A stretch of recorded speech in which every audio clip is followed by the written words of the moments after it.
Our loved ones are getting robbed, and it's happening right before our eyes. Listen to this. Scammers stole $3.4 billion from people 60 and older just last year. This is so frustrating for so many families. So this is all according to an FBI report that came out just this week.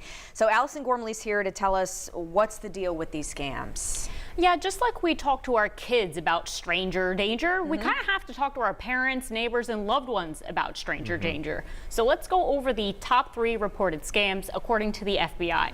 Number 1 is text scams. For example, you get a text message that says, "Did you spend $500 at a store?" You reply, "No." Well, the scammers know that's what you're going to answer, and then they call you and very carefully get you to confirm personal information or offer it up. Well, and I think our parents are, they see something on the phone. Well, yeah, I'll respond to it. Yeah. I almost do it all the time, Yeah. but I have to, it's got to stop, look, and listen, unfortunately. Or people who will text you something like, happy birthday or something, and you respond and say, "It's not my birthday, thanks." And who is this? They're reeling you in. They've got you. Correct. And if you have any doubt it might actually be real, call the phone number on the back of your credit card or bank card. Okay. Yeah. So next we have data breach scams. Yes, data breaches happen all the time, but they will send you a mailing in the mail. You will not get a personalized call from an agent who just specially wants to warn you and drain your entire account to protect all of your savings. Not going to happen. Good to know. That makes sense. Yeah. Yes. And then rounding out the top 3 are confidence scams and romance scams. Romance scams, these people. This is a huge one. Yeah. This is awful. They pretend to be a real person, so the real person has an address, photos, but they just steal them and convince the person to give them money.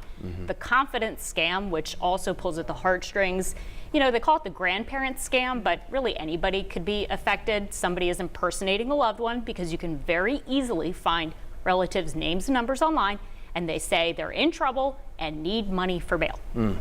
And, we talk about the seniors, people 60, well, 60 is not a senior, but 60 and over Correct. being taken advantage of here. But this stuff also happens to people of all ages. It does. It is so difficult today to determine whether it's an honest mistake, somebody reaching out to you, or it's somebody with ill intentions. And what's sad is one wrong move and you could be in real trouble. Yep. It comes down to education, and that's all we have to do is you might know this, but talk to others about it because they might not know it. A lot of people didn't grow up with this technology. Yeah, sure. I mean, I grew up with it and I still can't get a handle on all of it because as soon as you figure it out, they come up with something new. So to kind of help some family members out, if you'd like, we've posted a graphic on WTHR.com under What's the Deal. You can screenshot it, put it as their lock screen on their phone for a little bit, boot camp, or just tape it next to their phone because you're just trying to slow down the process to kill out any emotional reaction. Yeah, that's a great help. All right, Allison, thanks. Thank you so much. And if you like Allison's What's the Deal segments, you can catch your show streaming on WTHR Plus.